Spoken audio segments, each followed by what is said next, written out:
Alright. So, dito naman tayo, no? Kay Tekram. Alam nyo, itong isang batang tinutulungan ni Tekram na to, na si Rain, simula nung nasubaybayan ko, nakita ko kung paano siya sumagot, kung paano siya magpakita ng kilos, kung paano siya kumilos. Sorry to say, no, doon sa mga nasa Tekram community. Hindi ko talaga bet yung ugali nitong bata. May duda na ako sa umpisa pa lang. Yes, although nakakatulong siya dahil, di ba, naisiwalat kung ano yung ginagawa ng tatay niya mismo, biological father niya, doon sa anak nung kinakasama ng father niya, di ba? On that point, yes, that's good. No? Pero yung nung sa kanila na tumakbo yung istorya, may ugali po siyang pinapakita na iisipin mo, totoo ba siya sa mga sinasabi niya? Totoo ba yung pinapakita niyang kagiliwan, di ba?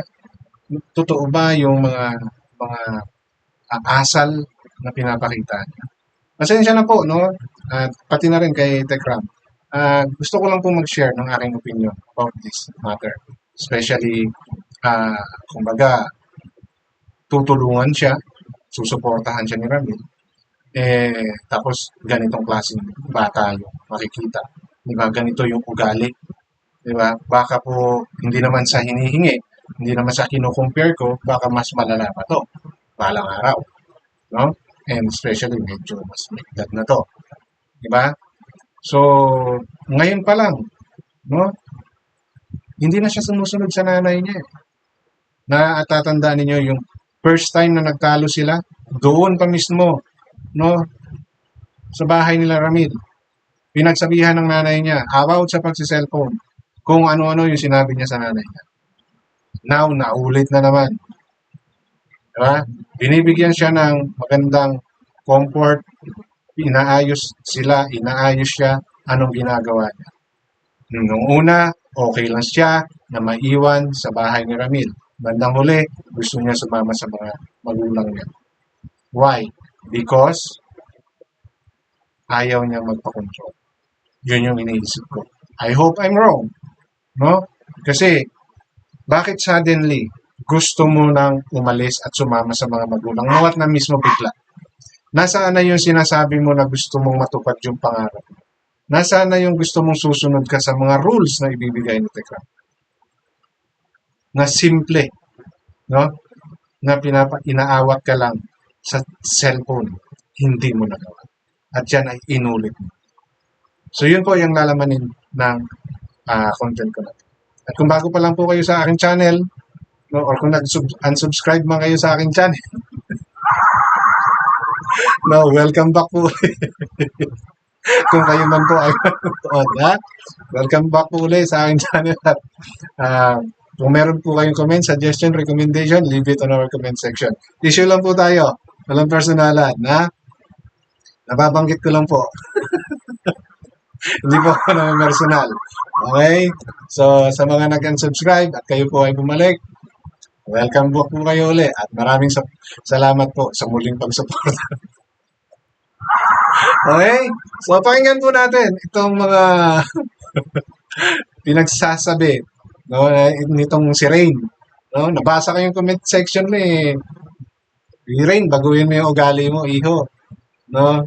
Madali kang nababasa sa pinapakita mo sa nanay ko. Ay, ito po. Allow me to play the portion na kung saan. Ha? Sasabihan siya. Kinukwento ng nanay niya kung ano yung ginawa niya. So, ito po. Kasi po, aminin ko po sa inyo. Kasi cellphone po kasi siya, hinahating gabi po siya. Siyempre po, pinapayuhan ko lang siya, matulog siya ng maaga, inaabot siya ng alauna, alas 2, madaling araw. Nagagalit po ako minsan, hindi po siya sa akin sumusunod. Kaya kita mo sinasabi na ng nanay niya, sumasagot pa. Pinagbabawalan lang. Okay, sabihin na natin, siguro, sabik sa telepono. Maraming nakaka-chat. Diba? Kasi nga, yung edad. But, Abutin ka ng ganung oras? Ano, parang wala nang bukas? Ano yan, parang bukas yung panunuorin mo, hindi mo na mapapanood ulit kung ipagsasabukas mo pa?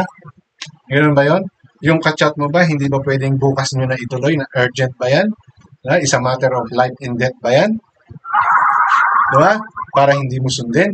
Eh, may rules palang binigay sa kanya si Tekram. No? Ito, babanggitin dito yan. Ayun sa kasi po, ayun, kaya lang lang talaga.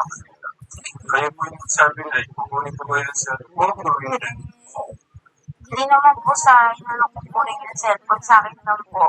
Yung bang pinakapayo lang po sa akin niya na isa susunod siya sa akin. Kasi minsan po, ang sagot pa po siya sa akin. Tapos, ano, ayaw ko yung ganyan. Galing, ayaw ko yung patigasong. Akin din sa, ayaw ko yung pinag-ganyan, tapos ganyan. Pero ba yung mga sa mga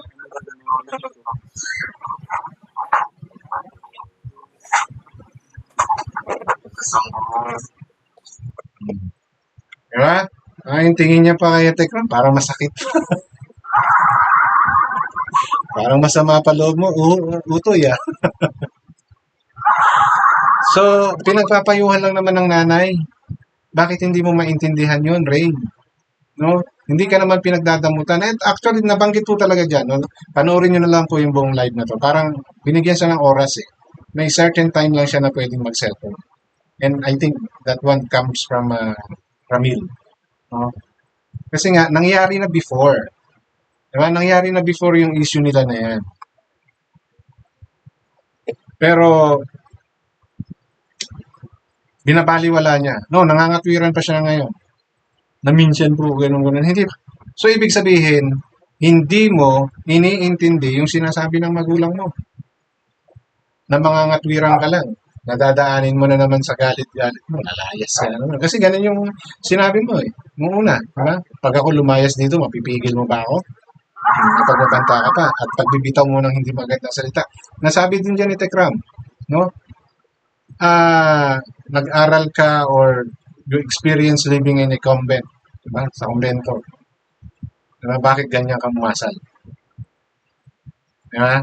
Oo, nandun na tayo, magulo ang isip niyan kasi nga bata pa, teenager pa, nasa stage of rebellion, parang ganon. But, di ba? Hindi ibig sabihin nun, susuwayin mo na susuwayin yung nanay mo. Nanay niya po talaga yan. Biological mom niya yan. And, ito nga tutulungan ka ng Tekram community. Diba? Walang masama sa pagpapakita mo ng ugali mo. Mas maganda nga yan. But, habang pinapakita mo yan at sinasabing mali sa'yo, dapat kinukorek mo yan, Ray. No, hindi mo na kailangan pang parusahan na babawian ng telepono. Actually, kinuha ni Ramil yan, pero binalik niya yan. Binalik din ni Ramil yan. Kasi yan yung communication nila eh. Diba? Kasi wala naman sa poder ni Ramil tong batang to dahil nga sumama sa mga magulang niya.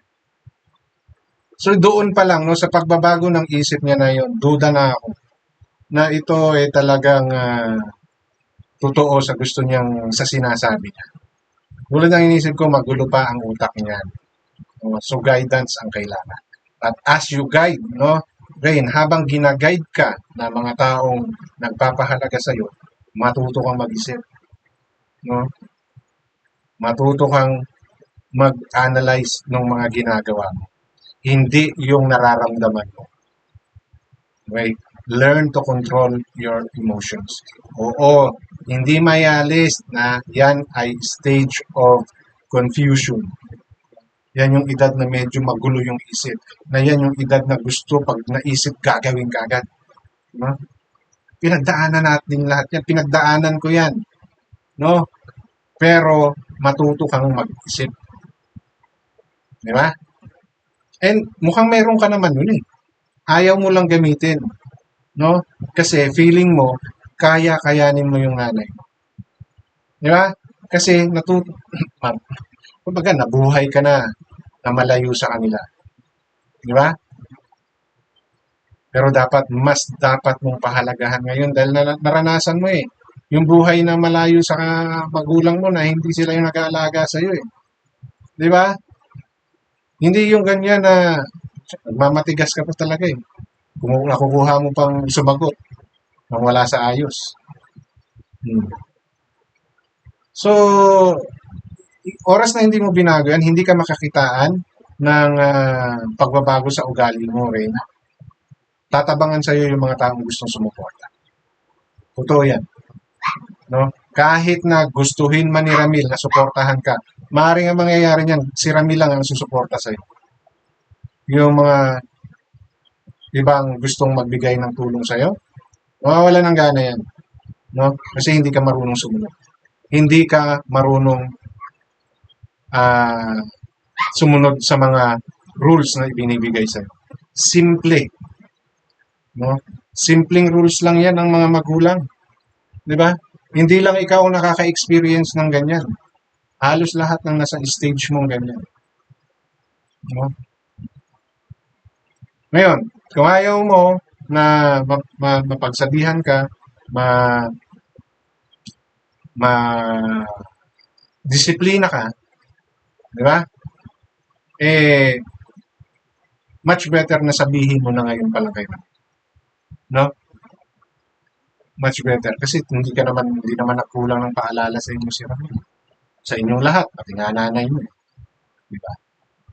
Ngayon, kung hindi mo kayang sundin yung mga pinapagawa sa iyo ni Ramil, na yan naman ay para sa kabutihan mo, much better sabihin mo lang hindi yung magkukunwari ka, no? Sorry for the words, no? Magkukunwari kang mabait sa harap ng kamera, pagkatalikod ni Tekram, mag-iiba ka rin ng ugali. Hindi pwede yun. Kung gusto mong magkaroon ng magandang direksyon yung buhay mo, sumunod ka sa nanay mo kay Ramil. Dahil oras na ginawa mo yan, it's for your own sake. And may mga taong aalalay sa'yo. May tanggapin mo yan na kung hindi ka aalalayan ng Tekram community, hindi mo mararating yung gusto mo sa buhay. Maaring marating mo yan but in a different way. And if that way na napili mo ba ay maganda hanggang sa makuha mo yung pangarap mo, o baka pang simula lang. Dito kay Ramil at sa Tekram community, masasabi namin, no, na pwedeng masaayos ang future mo. Dahil maraming nagmamahal kay Tekram at ang nagmamahal kay Tekram nag-i-extend ng pagmamahal niya doon sa mga taong sinusuporta. At isa ka doon rin. Kung hindi mo magagawang sumunod sa nanay mo at kay Ramil, malabo yun. Okay? So, yan po opinion ko lang. No? Hindi ko sinasabing tama yan. No? Sa iyo, Rain, pag-isipan mo. No? Huwag kang doble kara. Asensya na. No? Mabait ka pag nakaharap sa camera. Nag-iiba ka kapag wala na. No? Hindi kita ginajudge. Kasi yan yung pinakita mo doon sa unang video ginawa ni Ramil at naulit uli ngayon. So, yun ay based din sa actions mo. Diba? So, you have chance. No? Grab that opportunity na mabago yung buhay mo. Pero, dapat matuto kang disiplinahin ang sarili mo at makinig sa nagdidisiplina sa'yo. Kasi hindi naman sa ikapapahamak mo yung ginagawa nila. It's for your own sake. So, if I were you, dapat sundin mo siya. Okay? So, yun lang po. Yung gusto kong i-share sa content ko na to at maraming salamat.